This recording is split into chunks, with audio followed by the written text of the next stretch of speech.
Newspaper का हम जो आर्टिकल लेते हैं या उसका कोई न्यूज़ लेते हैं, पैराग्राफ लेते हैं, तो उसमें हमारा जो मकसद प्योरली एक एग्जामिनेशन पॉइंट ऑफ व्यू से चीज़ों को देखना होता है, जिसमें चंद सिलिएंट चीज़ें जो हैं हम कवर करने की कोशिश करते हैं। और साथ आज मैं आपको थोड़ा सा जो current examination point of view से पेपर आए हैं इंग्लिश में, उनके हवाले से भी बताऊंगा कि कैसे कैसे एग्जामिनेशन पॉइंट ऑफ व्यू से पूछ रहा है। अब जो हमारा पहला यहाँ पॉइंट है, क्या करना कि हम चाहते हैं कि इंग्लिश टू उर्दू, हमने लिखा कि एक पैराग्राफ आता है जिसको इंग्लिश का पैरा होता है और उर्दू में करना होता है। ये एक अलहदा उर्दू का पेपर होता है, उसमें भी आता है आगे चलकर। मतलब अब वो कहता है सूटेबल टाइटल। हम एक जो आर्टिकल लेते हैं तो उसमें एक टाइटल देखते हैं और कौन सा उसका टाइटल या हेडिंग या उसके हेड नोट हो सकता है। अब प्रेसी राइटिंग के लिए भी हम एक अंडरस्टैंडिंग, दूसरा ये ऐसे राइटिंग के लिए हमारे पास एक मटेरियल जो क्वेश्चन आता है क्रिटिकल राइटिंग, किसी का तनकीदी जायजा लेने के लिए। नेक्स्ट अगर उसमें जो ईडियम आ रहे होते हैं उनको हम कोशिश करते हैं, जो भी उस आ रहे होते हैं उस पैसेज के साथ, पैरे के साथ। आगे जी 13 वर्ड्स का वो बात करता है कि 13 वर्ड्स जो हैं उनको डिस्टिंक्शन करें, उनके मीनिंग्स को, और आगे वो पैरे को पंक्चुएट की बात करता है। और सबसे असेंशियल जो हमारा इस न्यूज़पेपर से लेने का मकसद होता है वो है जनरल नॉलेज। तो आज एक जनरल नॉलेज का अलहदा पेपर होता है। आज मैं ब्रीफली आपको बताऊंगा कि एग्जाम में वो किस तरह का सवाल करता है। उसमें हम अगर देखते हैं तो अगेन हम एग्जैक्टली उसी पॉइंट ऑफ व्यू से कोशिश करते हैं कि एक पैसेज में जितनी भी ऐसी चीजें हैं हमारी कवर हो सके। पहला जी वो अभी जो रिसेंट एग्जाम हुआ 2023 में इंग्लिश का, सिविल जज का एग्जाम हुआ, तो उसने कहा कि पैराग्राफ को पढ़िए और उसके जो इंग्लिश का पैराग्राफ है और उसको उस सूटेबल टाइटल दीजिए। फिर उसने कहा कि इसकी प्रेसी लिखिए। फिर उसने कहा कि इसको ट्रांसलेट कीजिए इनटू उर्दू। तो जब ये सारी चीज़ें आप इसमें नहीं करेंगे, ट्रांसलेट नहीं करेंगे, तो ये भी मुश्किल होगा। हम कोशिश करते हैं कि साथ ट्रांसलेशन बताएं।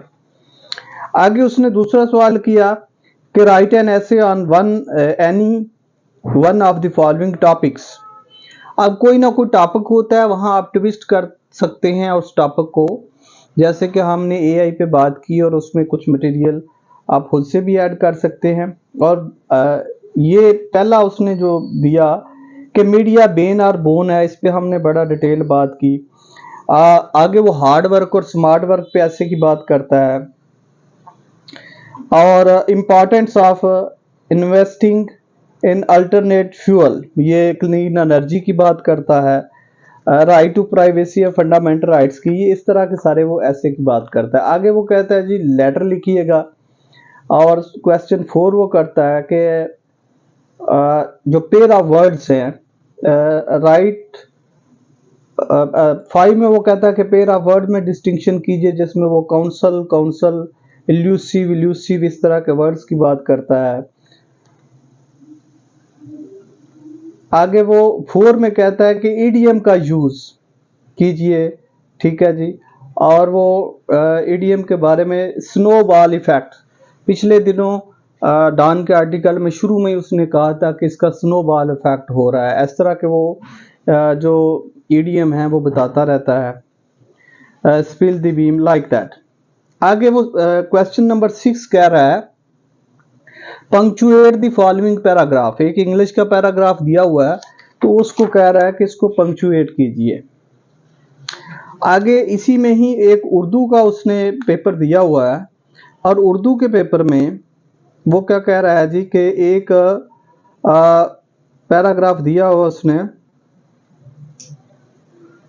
इंग्लिश का, और वो कह रहा है कि इसको उर्दू में ट्रांसलेट कीजिए।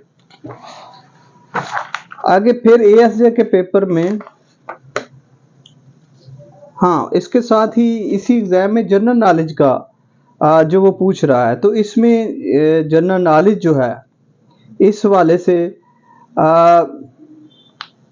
वो कहता है जी which country has largest enemy in the world, मुख्तलिफ ऑप्शन दे रहा है, रशिया, यूएसए, इंडिया, चाइना। ये सारी चीज़ें जो हैं आपको इस हवाले से वो पूछेगा, और वो ओनली आपका सोर्स जो है वो करंट अफेयर के साथ रहना, नेशनल और इंटरनेशनल के हवाले से।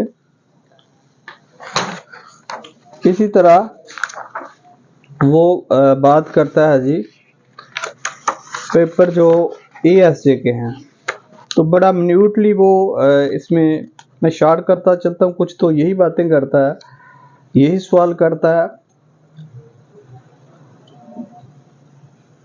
फिर अगेन ईडीएम का यूज की बात करता है, और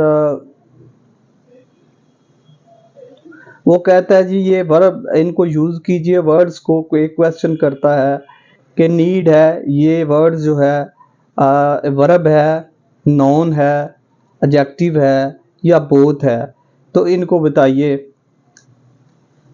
फिर वो आगे फ्रेजल वर्ब जो अक्सर हम बात करते हैं, वो कहता है कि फ्रेजल वर्ब का use the following phrasal verb in sentence to bring out their meanings, cast away, set aside, इस तरह के वो फ्रेजल वर्ब का जो मुख्तलिफ मीनिंग्स वो बयान करता है। तो हमारा मकसद बेसिकली ये होता है कि जो हम न्यूज़पेपर कर रहे हैं उसके साथ ये सारी चीज़ें मैक्सिमम जो हैं उनको कवर किया जाए। आज का हम जो न्यूज़पेपर लिया है उसमें हम न्यूज़ के साथ देख रहे हैं कि नेशनल असम्बली जो है वो कब कन्वीन होगी कॉन्स्टिट्यूशन के मुताबिक। जो न्यूज़पेपर भी वो क्या क्या कह रहा है, new NA must be summoned by Feb 29। तो फेब 29 को वो कह रहा है जी मस्ट बी समन, क्यों कह रहा है? अब वो इस हवाले से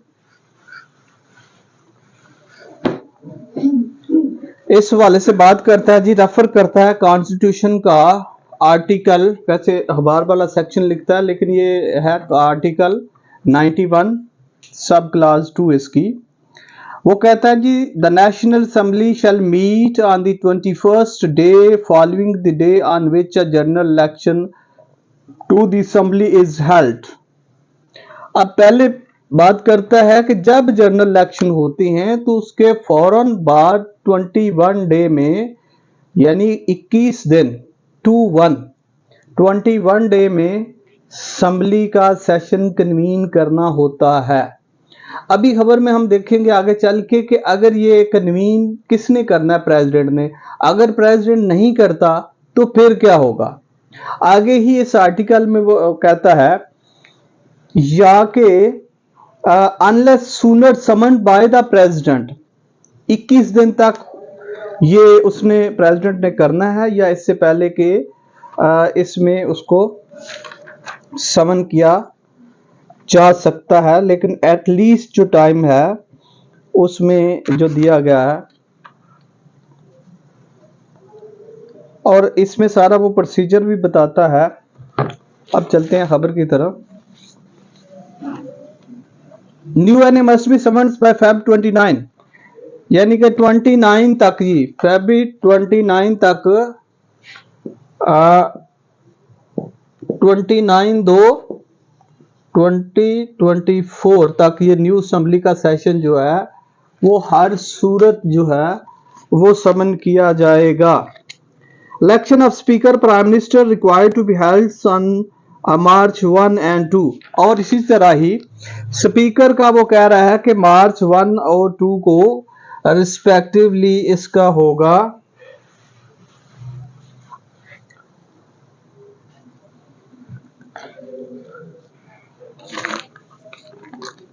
ये ग्रुप में शेयर है सर, देखा आपने? वो इस्लामाबाद अगेन यहाँ पंक्चुएशन का मार्क है, कॉलन का इस्तेमाल करता है। President Arif Alvi is duty bound hyphenation under the constitution to summon the fresh sessions of the new national assembly by Feb को फरवरी को कंट्रैक्शन करते हुए फेब 29 कह रहा है, comma as the national assembly secretariat. हाँ, अगर ये प्रेसिडेंट कॉल नहीं करता तो नेशनल असेंबली का सेक्रेटेरिएट इसको कॉल करेगा। Has made all arrangements to welcome the newly elected members meanwhile wheeling and dealing. Wheeling and dealing क्या है सर? ये फ्रेज है, याद रखिएगा, ये फ्रेज है, गिव एंड टेक है इसका मतलब। व्हीलिंग एंड डीलिंग, अखबार कह रहा है गिव एंड टेक, यानी कि कुछ ले कुछ दे की पॉलिसी पे ये जो कोलिशन गवर्नमेंट है ये फार्मुलेट हो रही है। व्हीलिंग एंड डीलिंग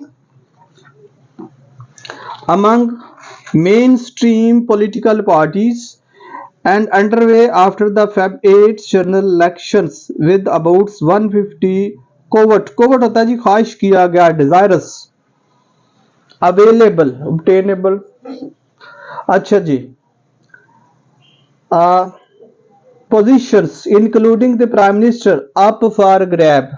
अगेन ये सारे फ्रेजल वर्ब, इडियम्स और आपको फ्रेज यहां से ही मिलेंगे। Up for grab, and up for grab होता है जी अवेलेबल होना, obtainable. And statement by the PTI chairman that the party would not make an alliance with anyone may open the flood gates to horse trading. अब PTI chairman को refer करते हुए उन्होंने कहा जी हम किसी से अलायंस नहीं करेंगे। तो ये हॉर्स ट्रेडिंग का अखबार लिख रहा है कि वो एक फ्लड गेट जो है वो खोल रहा है।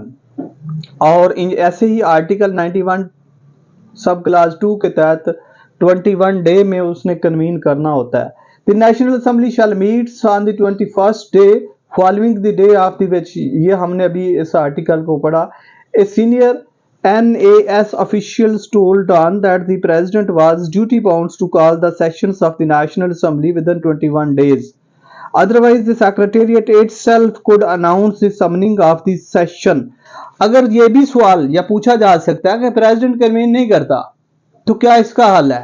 क्या कुछ स्पीकर करेगा? क्या चीफ जस्टिस ऑफ पाकिस्तान करेगा? नहीं, उसका सेक्रेटेरिएट ही कन्वीन कर सकता है। Summon, he said the secretariat had made all necessary arrangements to start the new assembly's first session. The official said that according to the section 98 of the Election Act 2017 amendment the 2023, the Election Commission of Pakistan ECP, ठीक है, has to announce notifications of consolidated result of election within 14 days. अब हमें यह भी पता चल रहा है कि इलेक्शन एक्ट 2017 के तहत 14 दिन के अंदर अंदर इलेक्शन कमीशन ने नोटिफाई करना है। और आगे यह भी पता चलेगा कि नोटिफिकेशन के बाद एक मेंबर के पास कितना टाइम होगा कि वो किसी भी पार्टी को, आजाद मेंबर कि वो किसी भी पार्टी को ज्वाइन कर सकता है। He said that after the announcement of the official result, the independent MNAs would be given 3 days. 3 days कितने सर? 72 आवर, यस सर, 72 घंटे दिए जाएंगे एक आजाद उम्मीदवार को, आजाद उम्मीदवारान को, कि वो किसी भी पार्टी को ज्वाइन करे। ये कॉन्स्टिट्यूशनल उनका राइट है, और अगर वो ज्वाइन कर लेते हैं तो they deem to be member of that party.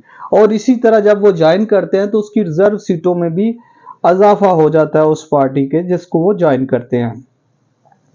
Then once and on the 4th day, the women's members would be inducted on reserve seats. He said on the first day of the National Assembly session, the incumbent speaker would administer the oath. Incumbent मतलब sir मौजूदा, जो इस वक्त incumbent कोई भी है, incumbent government है, president है, स्पीकर है, तो वो क्या करेगा? उनसे ओथ लेगा। MNAs and on the second day the election of the new speaker and deputy speaker would take place. हाँ, पहले सबसे क्या होगा? MNA से ओथ लेगा कौन सर? जो मौजूदा स्पीकर है, और उसके बाद फिर वो जो MNA हजरात हैं वो इलेक्ट करेंगे स्पीकर एंड डिप्टी स्पीकर। ये भी सीटें कंटेस्ट होती हैं जो कि पार्टियां कंटेस्ट करना चाह रही हैं और अपने अपने कैंडिडेट फील्ड में ला रही हैं। On the third day, the election of for the office of the Prime Minister will be held. अब जब स्पीकर और डिप्टी स्पीकर वो MNA जो इलेक्ट होते हैं वो अपॉइंट होते हैं या उसे इलेक्ट करते हैं, तो उसके तीसरे रोज बाद फिर प्राइम मिनिस्टर का इलेक्शन होता है। अच्छा, ये बड़ी इंटरेस्टिंग कॉन्स्टिट्यूशनल पोजीशन है कि ये कैसे इलेक्ट होता है, ये आगे चल के बताएगा इलेक्ट कैसे होता है। लेकिन मेजॉरिटी, अगर मेजॉरिटी में बराबर आ गए तो जो टॉप 2 हैं फिर उनका इलेक्शन होगा। अगर 3 बंदे हैं तो उनमें टॉप 2 हैं और टॉप 2 बराबर आ गए तो फिर टॉप 2 जो हैं बाकी ड्रॉप हो जाएंगे और टॉप 2 का क्या होगा, दोबारा इलेक्शन होगा और उस वक्त तक होता रहेगा जब उनमें से कोई बंदा जीतेगा नहीं। आगे कोई कॉन्स्टिट्यूशनल रिस्ट्रिक्शन नहीं है, वो टॉप 2 कितनी दफा लड़ेंगे अनटिल अनलेस कि कोई ना कोई उसका मेंबर ड्रॉप नहीं होता, ऊपर नीचे नहीं होता। ये कॉन्स्टिट्यूशनल प्रोविजन हम पढ़ेंगे यहां से ही।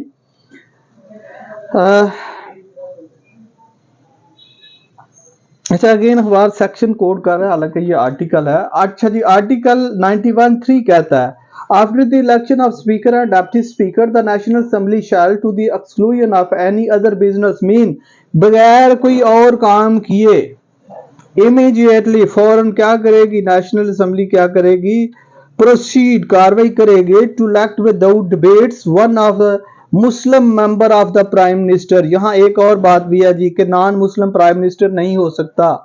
ये भी आपको जनरल क्वेश्चन में, जनरल नॉलेज में पूछ सकता है कि क्या को प्राइम मिनिस्टर जो है वो नॉन मुस्लिम, तो नॉन मुस्लिम नहीं हो सकता। कॉन्स्टिट्यूशनल बड़ा वाज़ेह तौर पर कह रहा है।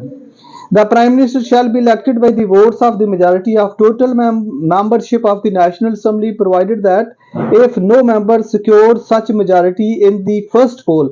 अब वो कहता है कि पहली दफा जब पोल होता है तो कोई मेंबर जो है वो मेजॉरिटी नहीं लेता, तो फिर उसके बाद second poll shall be held between the members who secured two highest numbers of votes in the first poll।